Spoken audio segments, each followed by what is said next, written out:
आदेश आदेश आदेश। गीता ज्ञान का भाग 62वां, अध्याय 3, श्लोक संख्या 31, 32 और 33। हमने श्री कृष्ण अर्जुन संवाद से ये पाया कि ज्ञान और कर्म में किसको महत्व दे सकते हैं। तब भगवान श्री कृष्ण ने जो कहा कि कर्तव्य ही यज्ञ है, उसको आसक्ति बिना करने से, जिसको हम निष्काम कर्म कहते हैं, तभी ही हम मोक्ष की प्राप्ति कर सकते हैं या तो मोक्ष की ओर प्रयाण कर सकते हैं। बात अलग अलग होती है। बहुत बड़ी बात बता दी। मनुष्य एक ऐसा जीव है जिसके अंदर खुद में क्या करना क्या नहीं करना उसकी पसंद दी है, और ये बहुत बड़ी चीज है। बाकी कोई प्राणी को ऐसी व्यवस्था नहीं दी है। हमको सोचने की शक्ति दी, क्या कर सकते हैं क्या नहीं कर सकते। मगर हमें तकलीफ ये है कि हम लोग ईर्ष्या के कारण बहुत दुखी होते हैं। वही ईर्ष्या के बारे में आगे समझाते हुए वो आगे जो कहते हैं वो समझने लायक बात है। 31वें श्लोक में बोलते हैं, जो मनुष्य मेरे इन आदेशों को ईर्ष्या के व्यवहार से श्रद्धा न रखते हुए पूर्णतः कर्तव्य का पालन करता है, वे कर्म फलों से बंधन में मुक्ति पाता है। कर्म फल बंधन से मुक्ति पाने की बात की। परंतु जो मनुष्य 32वें श्लोक में बोलते हैं, जो मनुष्य ईर्ष्यावश इन आदेशों का नियमित रूप से पालन नहीं करते हैं, उन्हें सभी प्रकार के ज्ञान में पूर्ण रूप में भ्रमित और सब ओर से नष्ट, या तो हम ऐसा बोल सकते हैं कि चेतनहीन समझना चाहिए। 33वें श्लोक में बोलते हैं, सभी मनुष्य की प्रकृति के गुणों के अधीन कर ही कार्य करते हैं। यद्यपि तत्वदर्शी ज्ञानी भी प्रकृति के गुणों के अनुसार ही कार्य करता है, दिखाई देता है, तो फिर इसमें किसी का निराकरण क्या समझा सकता है। हमें समझना जरूर है, शरीर के अंदर इंद्रिय, मन, बुद्धि, पदार्थ, कर्म इत्यादि कुछ भी अपना नहीं है।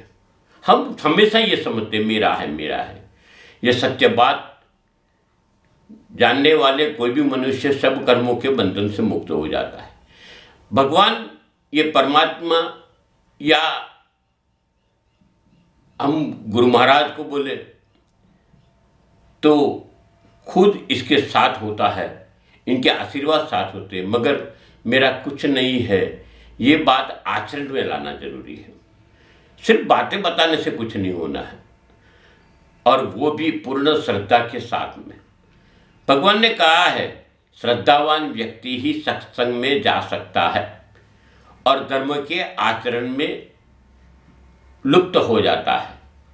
हाँ, ये सत्य है कि कई लोग दिखावा भी करते हैं। मनुष्य का जीवन हमें मुक्ति पाने के लिए मिला है, जिसमें हमें श्रद्धा के साथ साथ परमात्मा को अपने हृदय में स्थापित करके श्रद्धापूर्वक कर्म करने चाहिए, जिसके साक्षी हम स्वयं ईश्वर को मानते हैं। भगवान ने अर्जुन को कहा कि मुझे सब सौंप दे।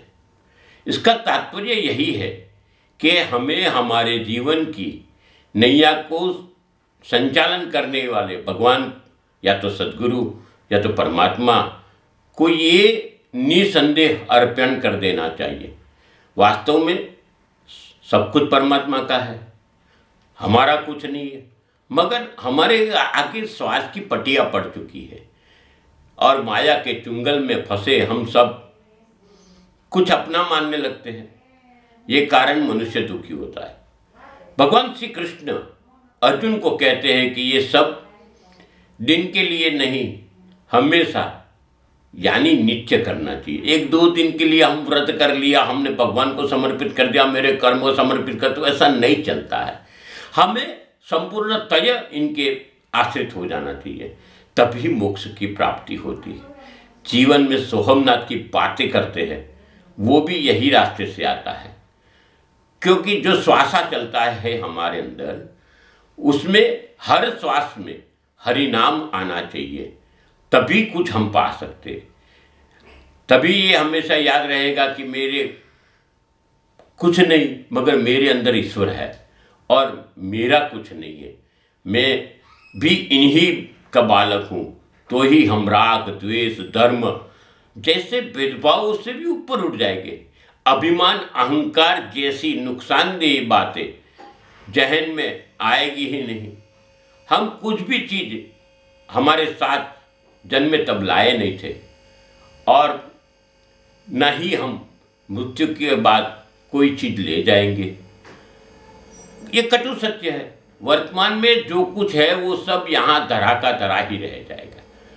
तो क्या इस संपत्ति का सदुपयोग ना किया जाए? खुद का कुछ नहीं है ये जानते हुए भी सभी चीज़ों पे नाता जोड़ने वाले माया के बंधन में फंसते लोग, परिणाम स्वरूप क्या होता है? दुखद होता है। हकीकत में ईश्वर ही सबका स्वामी है, फिर भी हम अपने मालकाना हक जताते हैं। ये यहाँ तक की बात है और ये मालकाना हक वहाँ तक दिखाते हैं कि किसी ने शायद वो चीज़ को छू भी लिया तो हम राग द्वेष ला देते। सर्वस्व भगवत समर्पण करने से लाभ हानि मान अपमान सुख दुख जैसी कोई चीज़ रहती नहीं है। हम सब जैसी मनोकामना रखते हैं कि कुछ मुझे मिल जाए, ऐसे ही परमात्मा भी यही अभिलाषा रखते हैं। सब कुछ मनुष्य मुझे समर्पित करके कर्म करे, मगर हम हैं कि समझते ही नहीं। राग द्वेष माया ममता लोभ भोग विलास, इसमें ही हम रचे बचे रहते हैं। भगवान श्री कृष्ण कहते हैं कि जो इसमें रचा पचा रहता है ना वो अचेत है। ये समझना बहुत जरूरी है और इसे मुक्ति नहीं मिलती है, क्योंकि हम जो भी कर्म करते वो स्वार्थ से भरपूर होते हैं और इसी के कारण कर्म द्वारा राग द्वेष युक्त हो जाता है। मगर भगवान कहते हैं कि मेरे कहे के अनुसार चलने वाला मनुष्य हर एक कर्म यज्ञ समान मानता है और सब कर्म एक अनुष्ठान है। हम जो कर्म करते हैं वो सभी कर्म स्वभाव और सिद्धांत के आधारित होता है। सिद्धांत हकीकत में तो शास्त्र के अनुसार होने चाहिए, मगर हम अपने हिसाब से सिद्धांत बना देते हैं जो सही नहीं है। और बात करें स्वभाव की तो हमें अंदर जो होता है वही चीज़ बाहर दिखती है। राग द्वेष युक्त रहते हैं और उसी हिसाब से ही कर्म करते हैं। जो कुछ सुनते वो भी हम ऐसा ही सुनते, जो हमारे जहन में बात होती है उसके हिसाब से हम मतलब निकाल लेते। देखते उसमें भी यही होता है और वही चीज़ हमारे जबान से भी बाहर आती है। इससे नतीजा ये आता है कि हमारा वर्तन यानी हम जो कुछ भी करते हैं वो सब चीज़ हमारे जीवन का अरीसा है, आईना है। हमको कुछ ढूंढने की जरूरत नहीं। अभ्यास करो, अंतर्मुख हो जाओ, इसको देखो क्या होता है। यही श्री कृष्ण भगवान ने ये 3 श्लोक में समझाया है। ऐसी ही सब समझने लायक बातें आप समझते रहिए, हमारे साथ जुड़े रहिए। इस चैनल को सब्सक्राइब करिए, इस वीडियो को लाइक करिए, शेयर करिए। आपको कोई प्रश्न है तो इसी वीडियो पे कमेंट करिए। अस्तु शुभम भवतु। गुरु गोरक्षनाथ की कृपा आप सब पे बनी रहे। भगवान श्री कृष्ण की ढेर सारी कृपा आप पे बनी रहे।